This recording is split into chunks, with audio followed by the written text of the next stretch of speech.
trust me, every time my alarm goes off. Depends on the sport a little bit, but I need to worry that bad at what I teach. I'm so excited to hit this workout. I'm so glad my parents never let me. You're listening to the Live, Live, Play podcast. Hey guys, welcome to the Live, Live, Play podcast. I'm your host, Stephen Kinsler, and today on the show, I have the pleasure of having Dr. Lara Pence. Dr. Lara Pence is the owner and founder of Lightbox. She is a psychologist. She is part of the expert team on CNBC's The No Retreat Business Bootcamp. It's only out. Yeah. She is I have to get the chief mind doctor at Spartan Races, which the company of Joe De Sena runs. And how I found out about Dr. Lara Pence, I've seen her on a podcast before, but it was the book more so, 10 Rules for Resilience. That, like I said earlier, it's the only book I've ever listened to 3 times back to back. And every time I listen to it, I'm like, my God. Now, partly I have a 6-year-old and a 10-month-old, so I'm right in the depths of fatherhood and learning as we go. But Lara, thank you very much for being on the show. It was really a pleasure and an honor. Well, thank you so much for having me. And thank you for listening to the book 3 times. I mean, it was definitely, I know for Joe, it was not easy to sit in a studio and record for 8 hours, especially being the man that he is. So we both appreciate it. It's awesome. I'm glad that you enjoyed it. Yeah, no, it was brilliant. And it won't be the last time. And a friend of mine just recently, he's listened to it now, and he's blown away by how it's impact, because he's a dad as well. He's a coach, but how it's impacting him. But just to get started and a bit of reference for people is like, how did you and Joe start working? Like, actually, how did you and Joe start working together and then end up creating a book? Yeah, that's a great question. So Joe, he's always working on projects. I mean, everything. I mean, he runs this global, in extreme endurance brand, but he's also just constantly working on other side projects. And one of the side projects that he was working on was a documentary where really the core of the documentary was about like how people change and whether or not, somebody can change without putting their body through something difficult. Like, can we just change by sitting on the couch? Basically was the question that he wanted to answer. And so he and his production team found me, Lord only knows how, probably just through my work with athletes, actually. That's probably how, now that I think about it. And they showed up in my office to film basically a session with me and Joe and another gentleman. And, Joe speaks a very direct language, and I do too. And so we just found ourselves connecting in a way that I think was pretty special. And I realized pretty quickly that Spartan and Spartan Race was in so many ways like the embodiment of what I ask my clients to do who come into my office every day. Carry the weight of emotional difficulty and overcome obstacles and tolerate challenges. And so very quickly we connected. And then, one thing Joe is very good at is when he realizes that somebody could be of a value or asset to him, he wants to like swoop them up and bring them into the fold of Spartan. So I was quickly folded into Spartan. And then his book, The Spartan Way, came out a few months after we met. And after I read that, I thought to myself, like, we need a parenting book. I mean, we need to translate this for parents in a way that they can digest, and for families in a way that helps build resilience. And I know that, he had previously been thinking about it as well. And so I texted him and I said, you need to write a parenting book. And he just said, let's go. And so we did. So, and then it was funny because we got, especially when we were doing the book tour, which was all virtual, but we got a lot of questions like, oh, you must have done this off the heels of the pandemic and because so many parents struggled and like, we need this now more than ever. And Joe and I were like, no, this came about like before the pandemic. I mean, it took nearly 3 years to write, because we really wanted to get it right. And yeah, so that's how the book came about. And a part of it, like the thing that kind of resonated with me was a lot of, especially from a parenting point of view, is that you're asking parents to be parents and not the child's friend. And that you have to, I know the story of the Christmas and the presents left on the mountain. Joe is, that's, yeah, I get that. But just understanding that you need to set I suppose a standard for kids and expect something of them, and then teach them that if they don't get it right, that's okay too.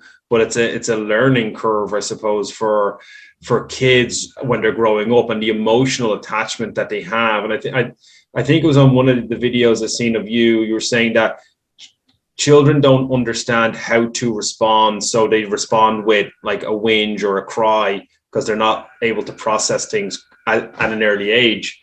And the default from a parent could be giving out, when it's just understanding that you need to just kind of talk to them a little bit more, be a little bit more, I suppose, empathize with them. But obviously they still have to get what they need done, but you still have to empathize with that they can't process that kind of issue or a situation that they're in.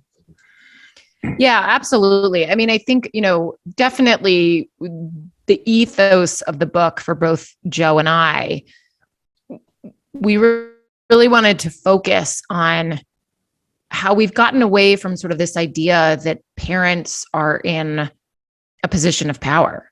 And it seems like, especially over here in the States, that there's sort of an equalizing concept going on, that, you and your kids should be on equal playing ground. And, I've seen that really actually become the source of struggle for many families that have shown up in my office. Mom will say, well, she's my best friend, speaking to a 6-year-old, daughter. I mean, if you really think about that statement, like a 42-year-old's best friend is a 6-year-old, like that, on what, it just at that most basic level, that feels inappropriate, and so Joe and I really wanted to sort of go back to like these really basic tenets. I mean, it's not rocket science here, what we're preaching and what we're encouraging parents to consider. But what it is uncomfortable. And what you spoke to in terms of, when children are crying, or when children are complaining, or when children are making a fuss, we generally as a society have just become less tolerant of struggle. And that's a moment of struggle. I mean, when you see your kid, really want that toy at the toy register at the grocery store and continues to whine and ask for it, no matter how many times you say no, your tendency is to just want to not be uncomfortable anymore. And the way that you're not uncomfortable is to just give the kid the toy. But unfortunately, that is not setting your kid up for success and for resilience and for a lot of the principles that we talk about in the book, like discipline and commitment and routine. So we really wanted to go back to the basics and highlight, like, listen, some of the basics work. I mean, there are things that we definitely know now that we didn't know 50 years ago about child development and brain development and neuropsychology, but there are essential tenets in this book that we just know to be true in terms of the way that they work and set your kid up for success. And we really wanted to highlight those. And what a thought that came into my head when I was kind of reading the book, and I made a note of it, was, it's more, I got it from the business end of things, from working with mentors, is that good bosses or employers, they lead, they don't tell, or they're not a boss, they're a leader. And that kind of top of me was like, as a parent, you're a leader because you want your kid to emulate or to kind of toe the line of what is a good human, and being respectful, and again, learning that there is a freedom to do what you want, but there is kind of a structure in place to keep you safe. And if you're just kind of yelling at your kid that no, no, no, no, no, and you're not educating the child on why that's not the way, and this is the way we'd like to do it. It's being a parent as a leader more than a boss. And I don't know, it connected with me a little bit easier to understand that, because as an employer, that's one thing that I always say: I want to have happy, well-paid staff, not just staff, because they need to be happy if I want them to stay longer, and I want happy kids, despite some days they don't want to be happy, and I have to accept that. That's normal.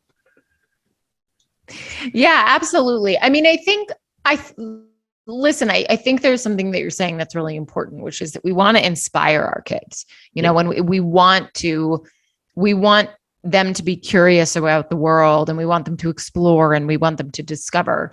At least I certainly do. And it sounds like you do as well. And, you know, kids are not little adults. I mean, their brains are not formed in a way yet, and I are awarded, you know, like abstract higher level thinking and being able to regulate our emotions. And I think that in that way, there's a lot of room for leadership as a parent, but there is some room for sure for management. You know, for example, I have a 7-year-old. If I said to my 7-year-old every morning, I would really like you to brush your teeth, you know, probably like 5 mornings out of 7, he wouldn't brush his teeth. Yeah. So sometimes I just have to say, go upstairs, please, and brush your teeth, period. You know, and I think that that's okay. And that sort of parenting, I think, has really gotten this bad rap in terms of like, whoa, like that feels really harsh. And I do think that there is a fine line between wanting to be that leader for your kid and role model certain things. And also at the end of the day, we have a responsibility. I know that I have a responsibility to raise resilient children. I mean, I want my children to be well equipped for the world. I want them to be able to, you know, I don't want to be calling their employer when they're 25 years old, trying to make an excuse for why they didn't show up to work. You know, I want them to be able to navigate all that by themselves. And so part of that requires that I direct them towards the right path. But to your point, then they have to find their way in some, you know, arenas. And sometimes that means failure. Yeah. And we as parents have to be able to tolerate that failure. Yeah. And I think that's one, like, because with some of the, like, because we work with kids as young as 5, and we go all the way up to teens before they get into their adults. And I have seen where parents will come in and they'll tell me all about their kid, and then I'll speak to the child, and the parent will answer for them. And they're just, the child has never understood that, like, everything's okay, and you can quit when you want, and you can do what you want, and you don't have to push yourself, and you don't have to feel uncomfortable.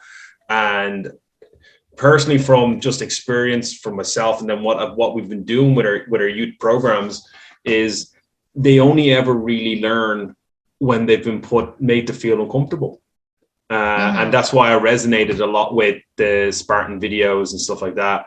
And with the book, it just kind of seemed to really, it made a lot of sense to me when I listened to it. And anything that kind of yourself, and like the stuff you've done on the mindset on Spartan and stuff, is it resonates, and I'm still learning from it, because I'm constantly trying to develop what we're doing with our youth program. And I suppose one of the examples we had is at the start of last summer, we brought our kids, there's a local kind of hill, it's called Bray Head. And we brought them up there, and we made them all carry a weight. This was clearly inspired by the Spartan camp. And they had to carry a 5-kilo ball. And then at the end of the summer, and they all hated it. Okay. At the end of the summer, we made them do a 4-hour hike in a national park with a ball, with a weighted ball, but they had teams of 2. And then when one got tired, the other had to carry it. And we had 2 kids that had a complete meltdown at the top of the hill, at a mountain. And no parents were allowed. We wouldn't let any parents. It was just the coaches. And I think one was about 30 minutes where they were crying and uncomfortable and wanted to get down. And the other guy was 20 minutes. But when they got down to the end, to the car park, to their parents, they were ecstatic. It was the best time of my life. And I had to go up, obviously, speak to the parents. Listen, Lily and David, they had a bit of a meltdown, and I just want to let you know. And they were like, it was amazing. Oh my God. And it was that kind of they just kept moving. And Yeah. realistically, there was no way down other than getting back down off the mountain. They had to get back down. They couldn't stop. But it was a miserable day. It was raining. But they loved every second of it. Like, and the memory of it is amazing. But they went through 20 to 30 minutes of not wanting to do it anymore. And then they came out of it the other end and they're stronger for it. And I think that type of stuff is really, I suppose, lost on a lot of kids, especially in the school. Like physical education doesn't really happen as much as the way it should happen. And when we're seeing it with kids becoming more obese, and I think it's 1 in 5 in Ireland, children are obese, clinically obese, and then you're not allowed to say it. So you get a child is obese anymore because that's unfriendly, and it's like, it's not healthy. No, you need to we need to kind of adult up a little bit, and like, you want to make a stronger generation, not a weaker generation. I think we went down that road a little bit too much and overprotected, and I think there's consequences to that, negative consequences to a lot of it. oh my gosh, huge negative consequences to a lot of it. And I think this is the thing, I've worked a lot with adolescents in the past in my private practice, and I've never heard an adolescent say, "I'm so glad my parents never let me fail." Of their mouths. But I definitely have heard, "I feel overprotected. I'm never allowed to do anything wrong. I've never gotten anything under an A." Like all of these examples that kids have in their life where they're not allowed to step out of line and feel that discomfort of, gosh, can I pick myself up? Can I pull myself up by my bootstraps? Like, is it okay for me to not get a good grade? And maybe I could try something different next time and get a better grade. And, and to your point, I mean, the physicality of our children is just becoming lost. I mean, I used to, the way that I played when I was a kid was I rode bikes and I climbed trees and I jumped into piles of leaves and I created odd structures with sticks, and like went out and explored. And, we try and facilitate that as much as possible, even here in our neighborhood with our own children, but it's tough. I mean, there's definitely, especially, because the pandemic kept everybody inside for so long, it was, let's babysit our kids with screens, and let's give them game tablets and things like that. And recovering from that, and even in our neighborhood, has been tough. And so we'll send our kids out, on a beautiful day where it's 50 degrees and sunny to go find some other kids to play with. And they'll come back and say, nobody can play. Everybody's inside. Yeah. And people, it's not that. I suppose that's a very hard thing for kids to have gone through. Yes. Like, I know my son's first days in school were online, which was weird. He didn't know better, but there's still an impact, I think, to kids over what COVID brought in regards to what they're allowed to do. And again, going outside and just being kids. And it was a conversation I had with a friend of mine. I said, if we all just had to play for an hour every day, we had to play sports or games or tip the can, and even as adults, we'd probably put a big dent in the obesity epidemic and with attention issues and stress issues for a lot of the majority of the population. And it just has to be play. It can be, and then it can be like games. Like, I know you said on the show before, like playing like Monopoly and all that is good for cognitive games. And then so imagine it was mandatory, even in the workplace, it was mandatory that you had to do a half an hour or 45 minutes of games every day for work. Like, I think that would make huge impact to the community, to the team in the company, and just in general. But we don't play anymore. And that's one of the things that we try and organize in our gym is a bit of free play. Like the amount of kids that we've seen that can't hop on one foot or do a tumble or skip. And these are all things that me growing up would have been like, that's what we did. We went outside till it was lunchtime. We came back in, and then we went outside till it was dinner time. We came back in. Right. A lot of that's been lost. And it's I suppose it's trying to get it back is going to be a big task and a big challenge over time for a lot of parents. But I think with the likes of your book and what a lot of other people are doing to kind of bring this all back and educate people, I think we could be on the foot to get back to where we used to be, hopefully, if everything goes right. I hope so. I mean, definitely one of the things that Joe and I have talked about, we talk about in the book, we've talked about it on podcasts that we've done together, is that, parents are also afraid of being judged by other parents. And I mean, listen, I know that probably like my own source of uncertainty at any given moment is, am I doing the right thing for my child in this moment? Like, it's just always a source of concern for me. And I think that, Joe and I have talked about that, this type of parenting that we're recommending, which again, by the way, is not rocket science, and it's based on data. Like, it's not like we just came up with it. Yeah. It's not going to make you the most popular person. And it may not for sure make you the most popular mom or neighborhood. Like, I know, for example, when kids come over to our house,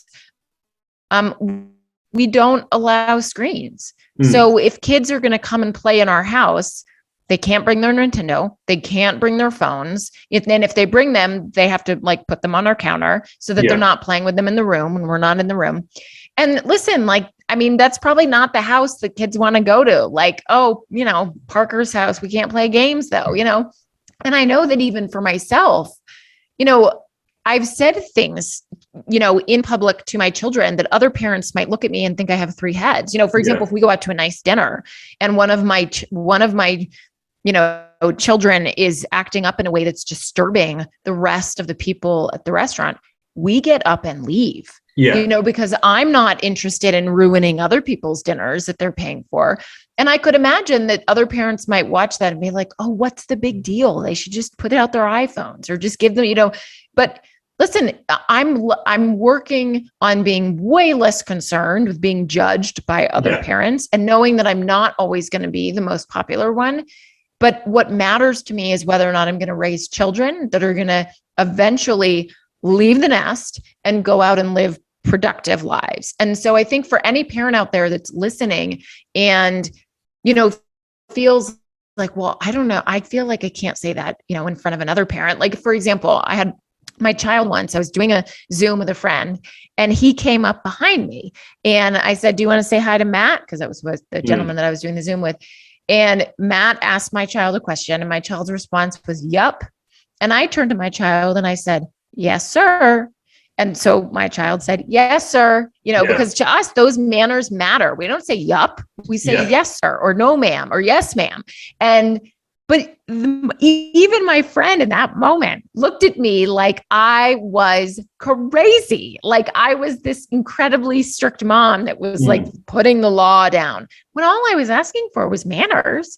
So, we're going to get those side eyes sometimes from other parents and we just have to work through that. And, I give permission anyone that's listening to be firm with your kids, to set those boundaries and to allow them, to give them guidance in some areas. And also know that, at the end of the day, you really have to ask yourself, like, what do I want in the future for my child? Not what do I want right now that's going to make me feel better.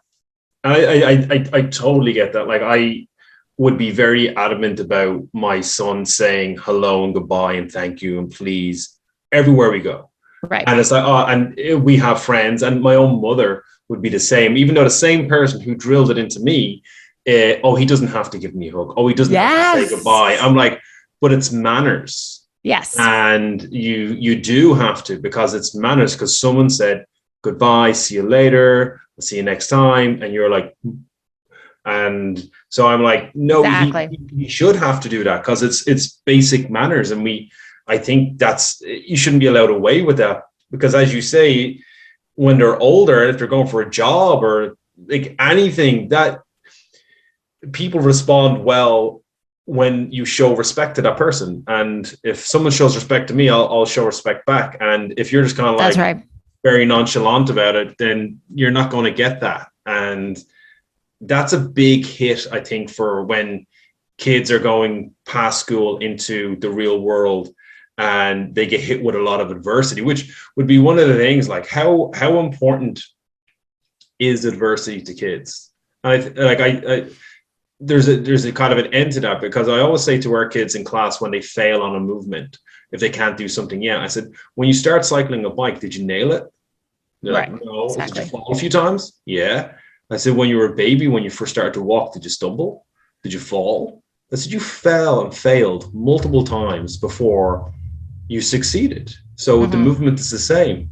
And that's mini adversity to kids. But how important would adversity be for children to go through it? Children or teens even, to go through adversity so they learn better. Huge. Yeah. I mean, I think, you mentioned earlier, which I think is spot on, that like we really grow when we're uncomfortable.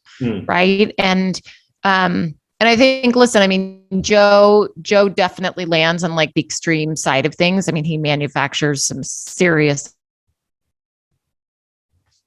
adversity for his children. But his children also they live very comfortable lives in other ways, and so they're awarded many things that other children are not. And so I think Joe even goes so extreme sometimes because he is trying to navigate that world of, my children have, in a lot of ways live a very privileged, albeit Joe has worked incredibly hard for it, but life. And so I'm going to make sure that they experience, adversity at times. Yeah. And I think, our very first rule in the book, and 10 Rules for Resilience, is you can't until you can. Yeah. And I think, so exposing your children to things where you even maybe know they're going to fail. Like literally this past Sunday, we bought our children mountain bikes for Christmas. And because of the snow and the ice here in Colorado, they haven't really had the opportunity to ride them. Well, the snow is melting and the sidewalks are clear. And so I went on a bike ride with my 7-year-old on Sunday. And I said, I'd really like you to ride the mountain bike. And it's uncomfortable for him because it's new and it's bigger and there's gears, and he's definitely a little bit more hesitant than my older child. But, I said, I didn't push, but I said, I would really like you to try. Like, let's just, if that's good, then maybe we can go a little bit further. And he pushed him. So he went down the driveway and then he's like, I want to go back. I want my other bike. And I said, okay. So we start going back, and then halfway back, he says, okay, no, I'll go. And so he keeps going. So we turn back around and we keep going. But we ended up going for a bike ride. He learned the gears, and we're on our way home, and there's this huge mud puddle, and he's on a mountain bike. Right. So this is like exciting because he's like, oh, I'm going to like be able to get through this mud puddle. So he says, can we go this way, like through the mud puddle instead of around the mud puddle? And I was like, totally, man, let's do it. So we go, and as I'm going through it, because I'm leading and I'm like 20 feet ahead of him, I'm like, there's no way. There is no way his bike is 2 inches into the mud. And it was really, I had to go in the lowest gear in order for me to get through. But I'm like, what's the worst that can happen? The worst that happens is the bike stops and he falls in the mud and he cries, and then we go home and that's it.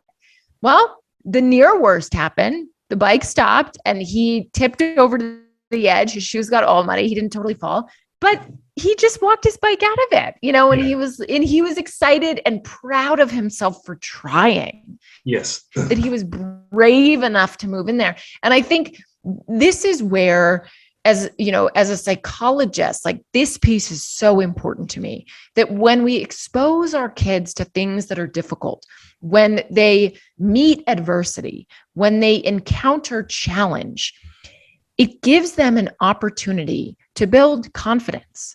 Yes. And when we don't do that, when we don't put those things in front of them and life is just easy and they're able to do anything that they can, then they're never able to say to themselves, man, that was hard, but I tried, and let me try again next time. So, it's hugely, hugely important. And you can, like, just even that example of the mud puddle, you can find little ways to put adversity in front of them. The next time that you're on a bike ride with your kid and you're on the sidewalk, don't go on the sidewalk, go in the dirt, go in the mud, and just little ways of manufacturing that adversity provides your child an opportunity to build a confidence. And I've experienced a bit of that with my son, especially with water and stuff. I want him to get in the pool, and he wouldn't get his face wet. And now he's doing swimming lessons. He's getting more confident. So this summer he's kind of go, hey, can I get in the water with you this year? Because we live close to the sea. And I'm like 100%. And I want him in there, and I want him to do everything. And I'm as nervous about him trying something. I am the geek dad. I'm there like waving, like thumbs up every time. My wife does be like, you're so embarrassing. And I can't control, and I'm trying to be cool, but I'm not cool at all when I do it, because I'm so nervous for him. And I'm pumped up, and then he does it, and I'm like, yeah, and I just want to like run over to him. But he's at that point now where I can be embarrassing. He said I was embarrassing. He was like, you're a bit young for me to be embarrassing, but I'll accept it. But yeah, like letting them, like having, like you said, as your son, like he had that, he was nervous about it, but he still did it. And then the experience of it alone, whether it was tough or it was hard, it was a rememberable and enjoyable experience, which sometimes hard things are. Totally. And you know what, when he came home, he didn't say to Dad, I fell in the mud. That was not what he said. What he said was, I learned to ride a mountain bike and change gears. Yeah. So it was like, he integrated it as a success in his failure for him. It was, gosh, I tried this thing and it didn't work out and I got kind of muddy, but that was kind of fun, So I think, listen, we're going to be scared as parents for sure. My oldest child climbs, and every time he goes up, I'm terrified, even though he's strapped into ropes, but the thing is, we often as parents are more afraid than our kids are, and they absorb our emotions and our experiences. And so if we can just chill out a little bit and let them go, it's unbelievable what they will do. And I would be, again, like if my son goes out to play, when he was making friends from where we live in our neighborhood, I would walk out and I'd go to the edge and I'd try to make sure he didn't see me, but I would be and my wife was always like, you just relax. I was so nervous about him making friends. I was like, what if people don't like him? What if people don't want to play with him? But I wouldn't show him that. But oh my God, I couldn't believe it. But I could see where a parent can influence their child's behavior by how they act to what they're doing in a daily, and it could be for anything, playing a sport. I seen it when coaching, when I used to teach swimming lessons. If a parent was very nervous about the child would automatically become nervous about getting in the water. But then in the gym and just in general, but I understand it when I feel it myself. I'm kind of right, you need to kind of calm down and just let it happen. And again, like you said, what's the worst that's going to happen? If he might fall over, cry or something like that. But if a friend goes off, someone doesn't want to play with him, that's okay too, because that's a learning curve. And most people have been there as kids, because kids don't understand and just, I don't want to play with you today. And he comes in, might be a little bit upset, but that's normal too. I think that's part of growing. And I suppose that would lead me on to one thing that it's a question that I've been working with myself as an adult, and I don't know how it falls in with kids, or teens is, and you spoke about how to get things in, keep things in control. And when I listened to you do that bit on the mindset, was what would be your approach to helping someone understand an emotional response to a practicality response? As in, if you can't, for me, a big thing that I try to learn and still learning is, if I can't physically change it, I need to stop putting time and my own emotional energy into it.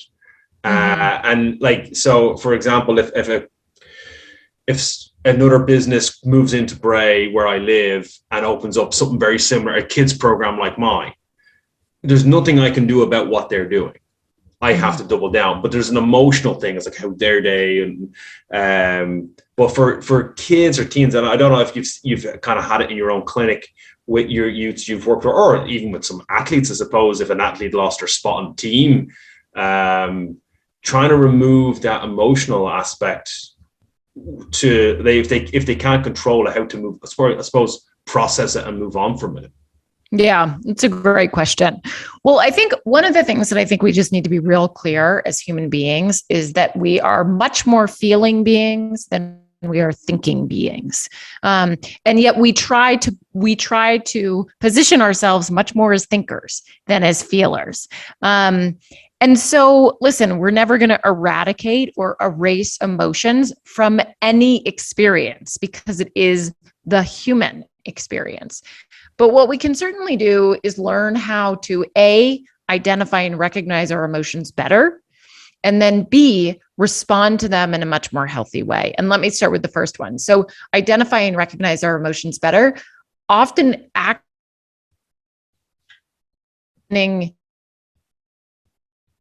and being able to recognize when a certain emotion is coming up for you. I have done enough of this work to know, for example, what it feels like in my body when I'm angry versus when I feel shame versus when I feel anxious, right? And so for me, like when I know that I'm about to feel something like a big feeling, it always shows up in my body first. And I think that we sort of need to use our body in a much greater capacity to give us wisdom, because it's telling us how we're feeling. We just need to tune in. But the next thing that we need to do is be able to identify it appropriately. We typically put our emotions into 3 baskets: happy, mad, or sad.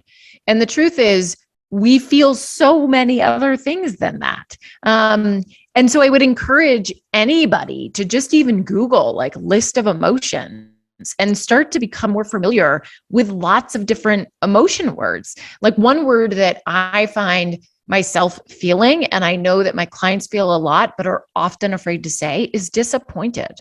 You know, I feel disappointed in myself. I feel disappointed in my child. I feel disappointed in my team, in my coworkers, right? Because that feels, again, sort of like so harsh, you know, but it's how we feel. And so the only way that we can give our emotions less power is to identify them appropriately and to not be afraid to identify them, to not be afraid, I'm really angry at you right now. You know, for example, as a parent, that's something I do not like to say to my kids because I know that it makes them feel scared, but I say it because I don't want them to be afraid of anger. You know, I'm not throwing things when I'm angry. I'm just saying, I'm really angry with you right now. And so you need to go upstairs and close your room and you need to stay in there for a little bit, you know, or whatever it is. But so I think that identification of our emotions is really important too. And then we move into being able to regulate them. And really what that means is that that's when we really have to like activate our more wise and logical mind. And the first way we do that is by just identifying that a feeling is a feeling. A feeling isn't a fact. You know, I'm scared of airplanes, for example. And so when I fly, I get anxious and I feel it in my body immediately. But just because I'm anxious that this metal tube 30,000 feet above ground is going to fall to the ground doesn't mean that's going to happen, you know? And so so just even me saying and changing the language from I'm anxious to I'm having the feeling that I'm anxious provides some separation. Yes. So we need to be able to acknowledge that a feeling is not a fact, and create that separation for ourselves. That's a great way to be able to manage our emotions better, is just to create some separation so it doesn't feel like the emotion has enveloped us. And then we need to really integrate like this, as I said before, sort of this like logical, more intelligent, less primal side of us, which is like, well, what do I want to do? You know, so I'm feeling angry. So I'm feeling disappointed. So I'm feeling shame. So I'm feeling joy. So I'm feeling elation. What do I want to do next though? Right? Like this emotion wants me to do X, but I really want to do Y. You know, I'm angry at my child. So the emotion wants me to yell at my child, but I'm not a yeller. And that's not what we do in our home. So I'm going to speak to my child. You know, I feel joy and celebration, which makes me really want to, you know, skip out my workouts for the week and just go hang out with my friends. But here's actually what I'm going to do instead. So even like just bringing those things into consciousness and into awareness of our ability to make a choice for how we respond makes us feel more powerful. What you said there was really, I feel anxious now, or I feel sad now, or I feel angry now. It's not, I am angry. That is really, as you said, disassociation.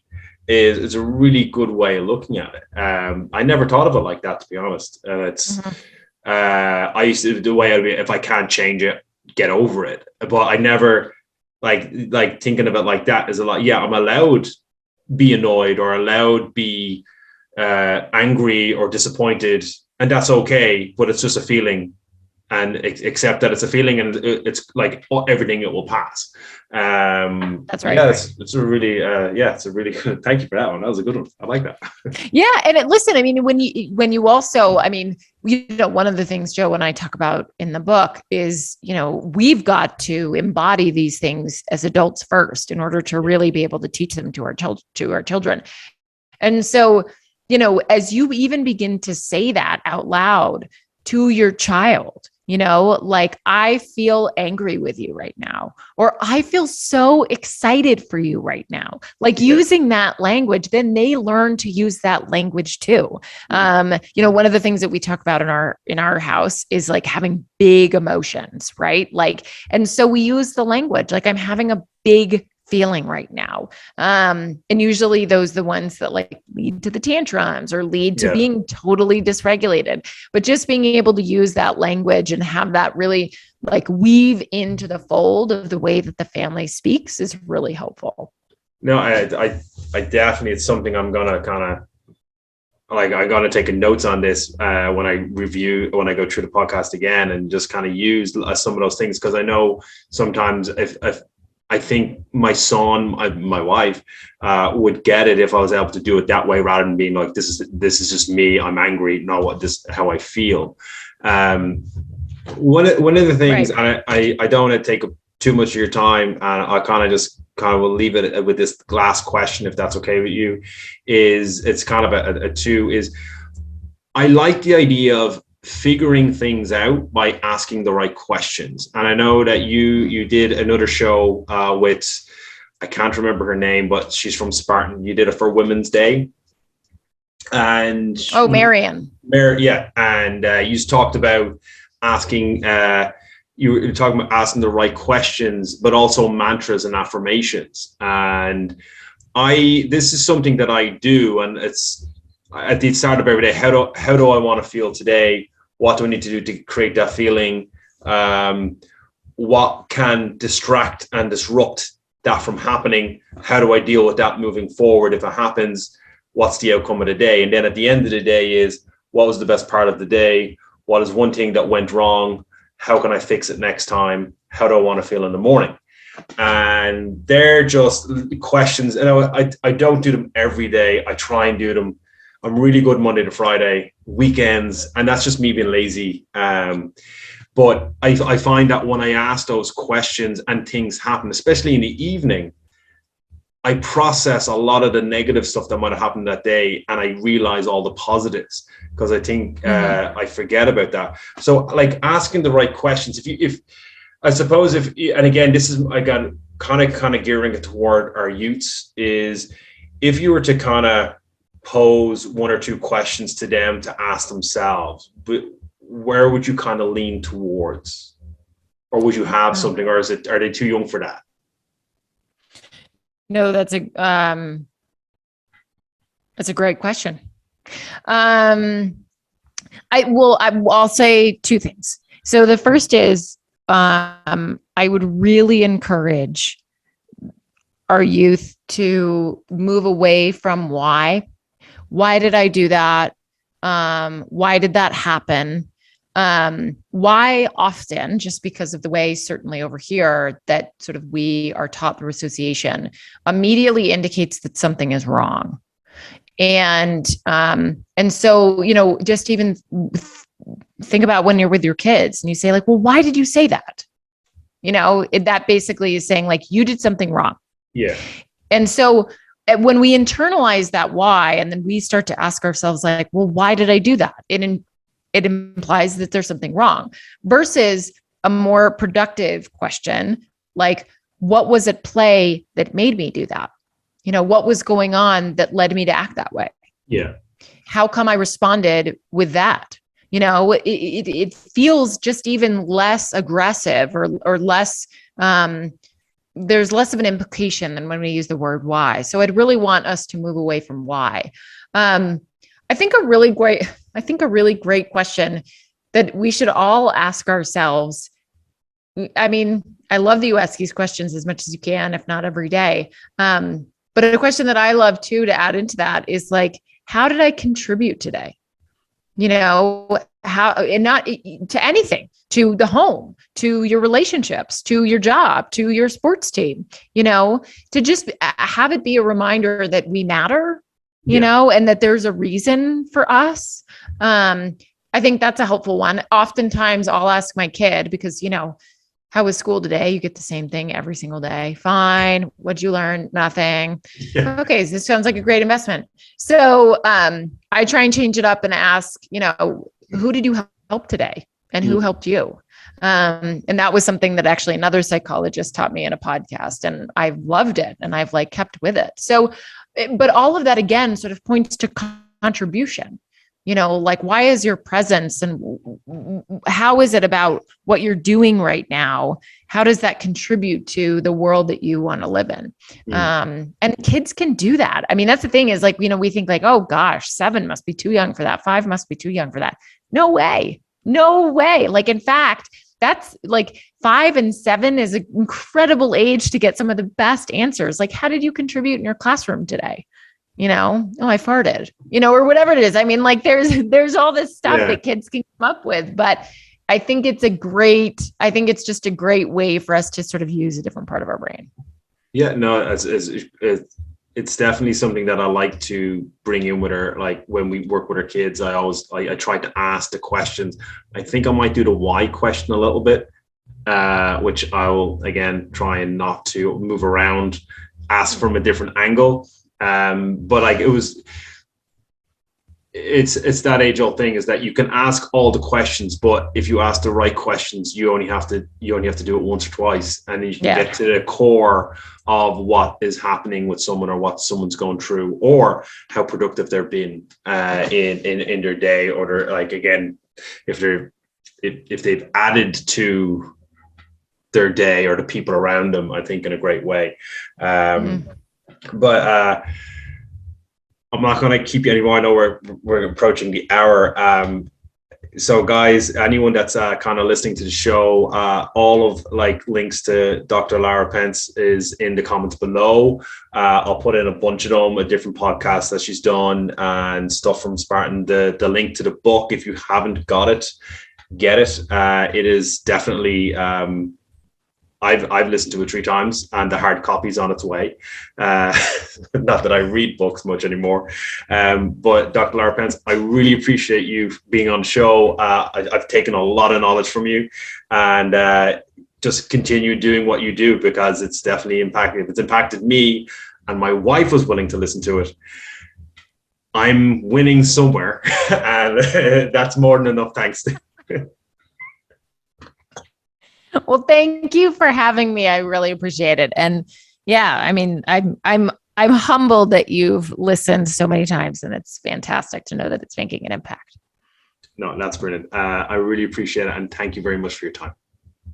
Trust me, every time my alarm goes off, depends on the sport a little bit, but I need to worry they're bad at what I teach. I'm so excited to hit this workout. I'm so glad my parents never let me. You're listening to the Live, Play podcast.